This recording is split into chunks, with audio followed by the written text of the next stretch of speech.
आज हम चना दाल बना रहे हैं। चना दाल प्रोटीन से भरपूर है, पर गोश्त के मुकाबले में कम चिकनाई की वजह से ज़्यादा अफादियत रखती है। ग़िज़ाइयत के एतबार से नुमाया मकाम रखने वाली ये दाल मिजाज और तासीर के एतबार से गर्म और खुश्क है, इसलिए इसे हमेशा रायता या दही के साथ ही खाना चाहिए। कार्बोहाइड्रेट्स, पोटेशियम, कैल्शियम, फॉस्फोरस और आयोडीन की कसीर मिकदार रखने के बायस 1 पाव चने की दाल में आधा किलो गोश्त के बराबर ग़िज़ाइयत होती है। अब चलते हैं रेसिपी की तरफ।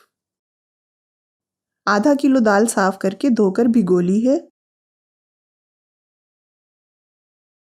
दाल भिगोकर रखने का मेरे पास ज़्यादा टाइम नहीं है, इसलिए मैंने इसमें half tea spoon baking soda डाल दिया है ताकि गलने में आसानी हो। एक बर्तन में तकरीबन 1 लीटर पानी उबलने के लिए रख दिया है।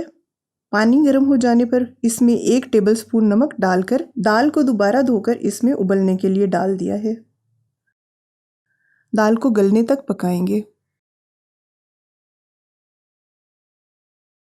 उबलने पर जो झाग सा ऊपर आ जाता है, इसको उतार लेना बेहतर है। एक अलहदा बर्तन में 300 ग्राम तेल गरम किया है। इसमें आधा किलो बारीक कटे हुए प्याज डाले हैं। प्याज को ब्राउन होने तक पकाना है। प्याज ब्राउन हो गए हैं।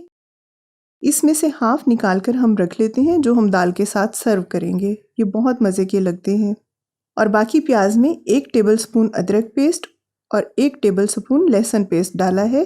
इसे थोड़ा सा पका लेंगे। अब इसमें 1 टेबलस्पून नमक, 1.5 टेबलस्पून लाल मिर्च और 1 टीस्पून कुटी लाल मिर्चें डाल दी हैं।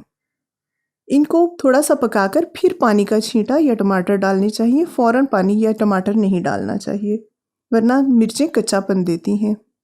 मैं हमेशा टमाटर का छिलका उतार कर इस्तेमाल करती हूँ, क्योंकि ये गलता नहीं है।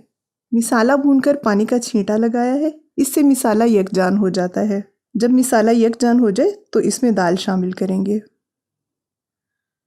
अब मैं इसमें दाल शामिल कर रही हूँ। दाल जब अच्छी तरह से इसमें भुन जाए तो उसमें 1 टीस्पून काली मिर्च, 1 टीस्पून कसूरी मेथी और 2 टेबलस्पून धनिया पाउडर डालकर अच्छी तरह से मिक्स कर लेना है। कुछ मिसाले ऐसे होते हैं जिन्हें हम शुरू में ही ऑयल में डालते हैं, जैसे लाल मिर्चें वगैरह, ताकि उनका कच्चापन ख़त्म हो जाए। और कुछ मिसाले ऐसे होते हैं जिनको आखिर में ऐड करना चाहिए ताकि उनकी ताजगी बरकरार रहे, जैसे काली मिर्च पाउडर, सफ़ेद मिर्च पाउडर या धनिया पाउडर। इसी तरह गरम मसाला कम से कम इस्तेमाल करना चाहिए और उसे भी आखिर में ही शामिल करना चाहिए, वरना बाज़ खानों में अगर पहले गरम मसाला डाल दिया जाए तो ज़्यादा पक जाने पर जायका कड़वा हो जाता है। हमारी चना दाल ग्रेवी तैयार है।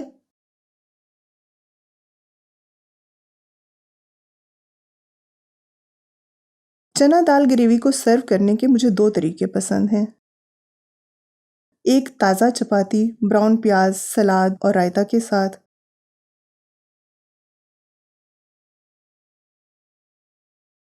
दूसरे बॉइल्ड राइस, सलाद और रायता के साथ।